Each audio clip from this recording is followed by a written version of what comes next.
Welcome to Simpler Bible, a daily journey to biblical understanding. We start Daniel today. Daniel, love this guy, love this book. Super interesting stuff. We're going to take 3 days to go through Daniel. So Daniel's chapters 1 through 3. And here's what I need you to pay attention to. Verse 1, in the third year of the reign of Jehoiakim, king of Judah, Nebuchadnezzar, king of Babylon, came to Jerusalem and besieged it. So Daniel, the book of Daniel starts, you've got, roughly 19 years before the fall of Jerusalem, okay?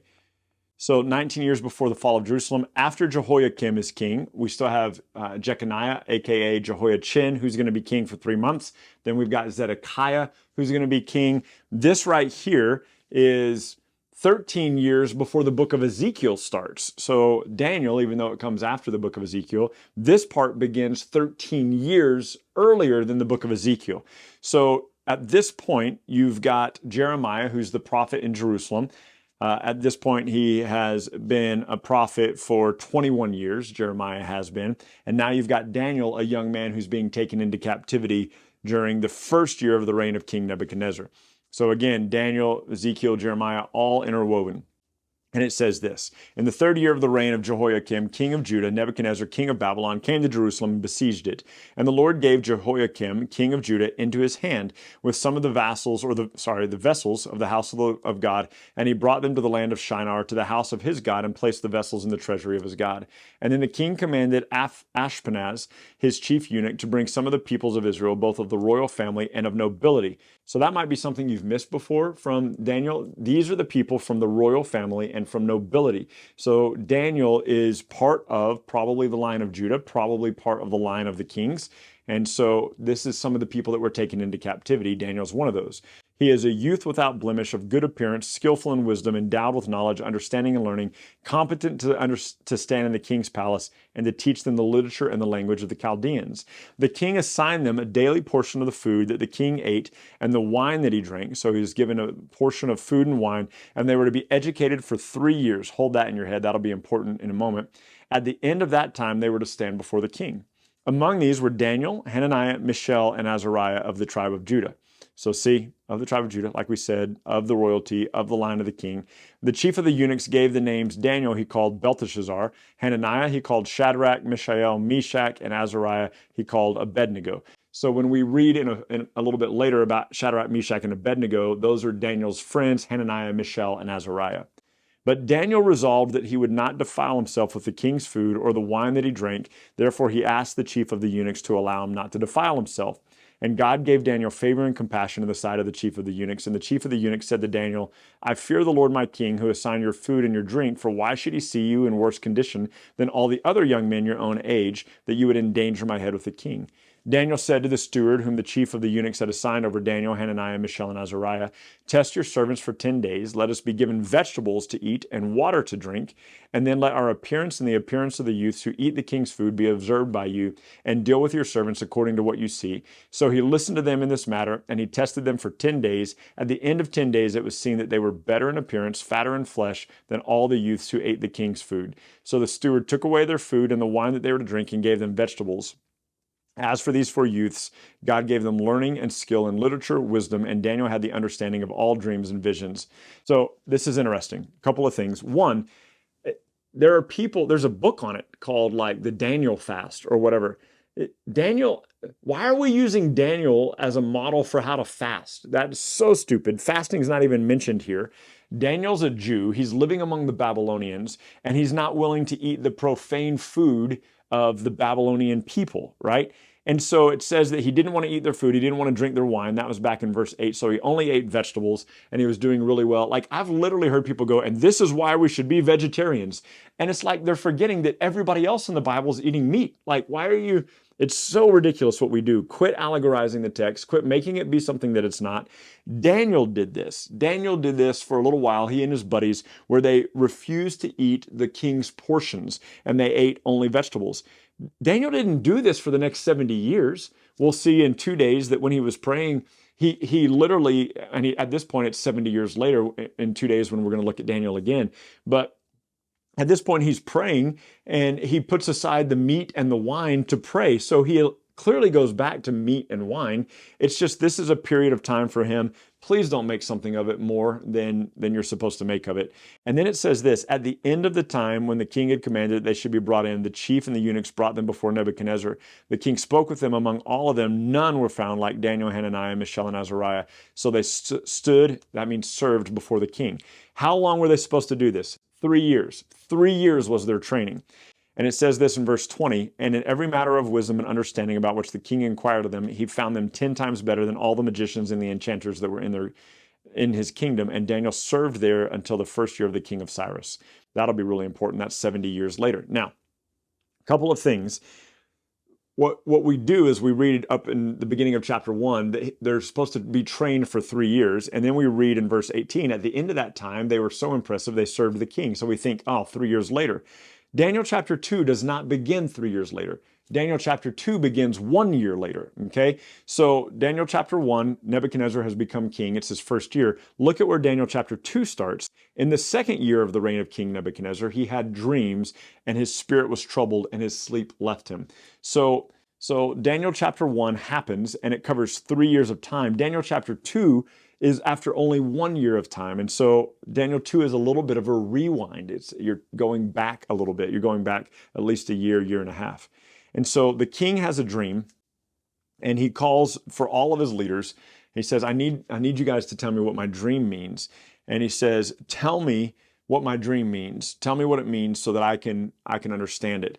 And they said to him, look, tell us what the dream is. This is chapter 2, verse 7. Just tell us what the dream is and we'll tell you what it means. And he says, no, I know that you're trying to gain time because you see that the word from me is firm. And so he tells them, he's like, I'm not going to tell you what my dream is because I don't want you just to make up some garbage. I don't want you just to make up a false interpretation. The way that I'll know that you're able to interpret my dream is you have to tell me what my dream was first. And then after that, you can tell me the interpretation of the dream. And so they say this, they say, there is not a man on earth who can meet the king's demands, for no great man or powerful king has ever asked such a thing of any magician or enchanter of the Chaldeans. No one can show the king except for the gods, whose dwelling is not with mankind. And because the king was angry and furious, he commanded that all the wise men of Babylon be put to death. So he said, okay, look, tell me what my dream is and tell me what its meaning is. And they're like, tell us what the dream is. We'll tell you. He's like, I'm not going to do that. I need to know that you really know what the dream was. And he goes, tell me or I'll kill you. And they're like, we can't. Like, how can we know your dream? It's your dream. It's in your brain. And he's like, all right, I'll put you all to death. Well, Daniel finds out about it. And he says, look, he goes, before you put me and my buddies to death, give me a couple of days. Let me spend a couple of days praying on this. So Daniel 2:17, Daniel went to his house and made the matter known to Hananiah, Mishael, and Azariah. And he told them to seek mercy from the God of heaven concerning this mystery so that Daniel and his companions would not be destroyed with the rest of the men of Babylon. And then the mystery was revealed to Daniel in a vision of the night. And Daniel blessed the God of heaven and said, blessed be the name of God forever and ever, to whom belong wisdom and might. God changed the times and the seasons. He removed kings and sets up kings. He gives wisdom to the wise and knowledge to those who have understanding. He reveals the deep and hidden things. He knows what is in the darkness, and the light dwells with him. To you, O God of my fathers, I give thanks and praise, for you have given me wisdom and might. You have made known to me what we asked of you, for you have made known to us the king's matter. So Daniel went to Arioch, whom the king had appointed to destroy the wise men of Babylon. He said, don't destroy the wise men of Babylon, but bring me before the king, and I will tell the king his interpretation. Then Arioch brought in Daniel before the king in haste and said, I've found a man among the exiles of Judah, a man who can make known to you the king's interpretation. Remember, Daniel's only been in Babylon for 1 year at this point. He hadn't even finished his training in Babylon yet. So the king declared to Daniel, whose name was Belteshazzar, are you able to make known to me the dream that I have seen and its interpretation? Daniel said, no wise man, no enchanter, no magician, no astrologer can show the king the mystery that the king has asked. But there is a God in heaven who reveals mysteries, and he has made known to King Nebuchadnezzar what is going to happen in the latter days. Your dream and the visions of your head as you lay in bed were these. To you, O king, as you lay in bed, came thoughts that would be after this. He who reveals mysteries has made known to you what is to be. But as for me, this mystery has been revealed to me, not because of wisdom that I have more than anybody else, but in order that the interpretation may be made known to the king, that you may know the thoughts of your mind. And he begins to tell the king his vision. And he says, you saw a great statue, a great statue made of gold. The head was gold, the chest was and arms were of silver, the middle and the thighs were of bronze, the legs were of iron, and the feet were part iron and part clay. As you looked, a large stone was cut out, struck the image in the clay and iron feet, and broke it, and destroyed the image. And then the iron and the clay and the bronze and the silver and the gold all together were broken in pieces. This was the dream. And now let me tell you the interpretation, Nebuchadnezzar. You, O king, the king of kings, to whom God of heaven has given the kingdom, the power and the might and the glory, and into whose hands he was given, you are the gold. Another kingdom after you will arrive, and then a third kingdom of bronze, and then a fourth king of iron. And then you saw the feet and toes, partly of potter's clay, partly of iron. And that's a divided kingdom. And then you saw in those days, in the last days, the God of heaven will set up a kingdom that will never be destroyed. So the idol, the kingdoms, the nations, the powers will come to an end, and God will set up a kingdom that can never be destroyed. He says, just as you saw that a kingdom was cut out from the mountain by no human hand, and that it broke in pieces the iron, the bronze, the clay, the silver, and the gold, a great God has made known to the king what will be after this. The dream is certain, and its interpretation is true. King Nebuchadnezzar fell down on his face and paid honor to David. To Daniel. How long has Daniel been there? 1 year. And he commanded that an offering and incense be offered up to him. The king answered and said to Daniel, truly your God is the God of gods, the Lord of lords, and the revealer of mysteries, for you have shown me this mystery. And the king gave Daniel high honors and many great gifts, and made him a ruler over the entire province of Babylon, and the chief prefect of all the wise men of Babylon. Daniel made a request to the king, and the king then appointed a Shadrach, Meshach, and Abednego over the affairs of the province of Babylon. But Daniel remained in the king's court. I need you to catch this. Daniel is elevated to power within 1 year of living in Babylon, and he brings up his buddies with him, and he is put in charge, and he's living in the king's court. You know what that should sound like to you? That should sound like Joseph to you from Genesis, where Joseph is elevated to the place to serve the king. That should sound to you like, who did I forget just now? Moses. That should sound to you like Moses. That should sound to you like Esther. These are the places where God puts people in positions of authority to protect his people. And Daniel is in authority now. He is in authority in Babylon 18 years before Jerusalem's going to fall. 18 years before the rest of the captives are going to come to Jerusalem. He's in authority now. Let's do the math really quickly. He's in authority 7 years before Ezekiel's going to be living in Babylon. So when Ezekiel and that group of people get taken into captivity in Babylon, Daniel's already been in authority for 7 years, ruling there, which makes a softer landing place for the rest of the exiles who are going to come to that place. So super, super cool. I wish chapter 3 told us the timeline. It doesn't. So let's keep reading. Shadrach, Meshach, and Abednego, also known as Hananiah, Mishael, and Azariah, come in to the service of the king, and pick up with me in Daniel chapter 3 quickly. King Nebuchadnezzar made an image of gold whose height was 60 cubits and its breadth 60 cubits. And he set it up on the plain of Dura. So 60 cubits tall is 90 feet tall, 9 feet wide. He makes a golden statue. And King Nebuchadnezzar tells everybody, look, I'm going to play some music. Whenever you hear the music played, everybody bows down and worships this golden idol that I've built. Whoever does not fall down and worship it will immediately be thrown into the fire. So as soon as you hear the music, bow down and worship it. At that time, certain Chaldeans came forward and accused the Jews. That's verse 8 and 9. They said to King Nebuchadnezzar, look, some of the Jews, Shadrach, Meshach, and Abednego, when you play your music, they don't bow down and worship the idol. At this point, Shadrach, Meshach, and Abednego are already in authority. They're already ruling in Babylon. They're already governors, basically. And so he says, you've said that anyone who doesn't bow down to the idol should be thrown in the fire. So Nebuchadnezzar gathers Shadrach, Meshach, and Abednego together, and he says, is it true, verse 14, is it true that you don't serve my gods, that you don't worship the golden image that I've set up? Now, I'll give you one more chance. If you're ready, when you hear the sound of the horn and the pipe and the lyre and the trigon and the harp and the bagpipe, when you hear it, if you fall down and worship my idol, good. But if you don't, I will immediately cast you into the furnace. And what God, I love it when the idol worshipers say this, and what God can deliver you out of my hand? Do you remember the king of Assyria who said the same thing? When he is coming to attack King Hezekiah in Jerusalem, and he goes, what other nation's God has been able to save them? I've destroyed every other nation's God. He goes, your gods will be the same. But he didn't know he was coming against Yahweh God, right? So Nebuchadnezzar's like, what God could possibly save you from the fire? So Shadrach, Meshach, and Abednego answered the king, O King Nebuchadnezzar, we don't need to defend ourselves to you in this matter. If this be so, our God whom we serve is able to deliver us from the burning fiery furnace, and he will deliver us out of your hand, O king. But if not, if he doesn't deliver us, be it known to you, O king, that we will not serve your gods. We will not worship the golden image that you have set up.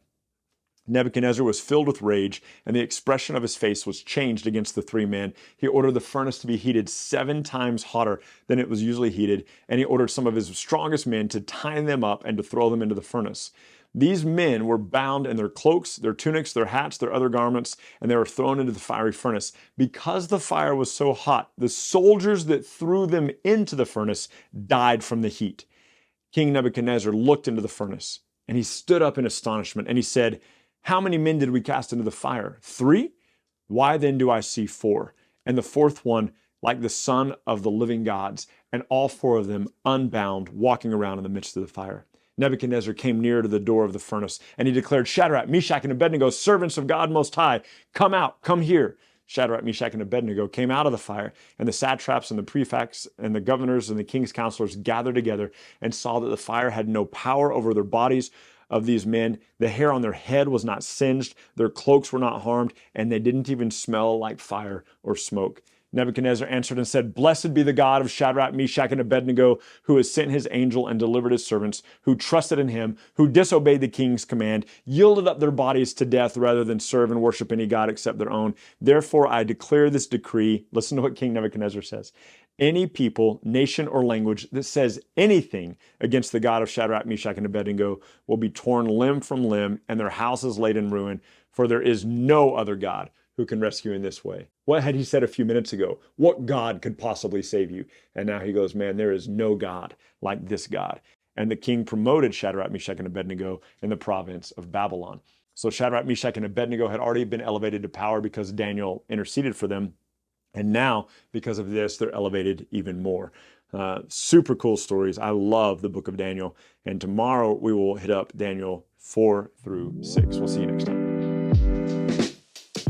Thank you so much for journeying with us today at Simpler Bible. Together, you and I have looked at another passage of Scripture and come to know the Bible a little bit better and enjoy God more fully. This video, along with all of our videos, can be found at simplerbible.com, where you can enjoy our Through the Bible in a Year course. You can also enjoy a wealth of resources, blog posts that take you a little bit deeper into the text, a Bible study format that you can use with your small groups or your family, and we're creating new content all the time, all with the commitment to help us be people who know and enjoy God more fully. Thank you so much for being part of it, and we can't wait to see you next time.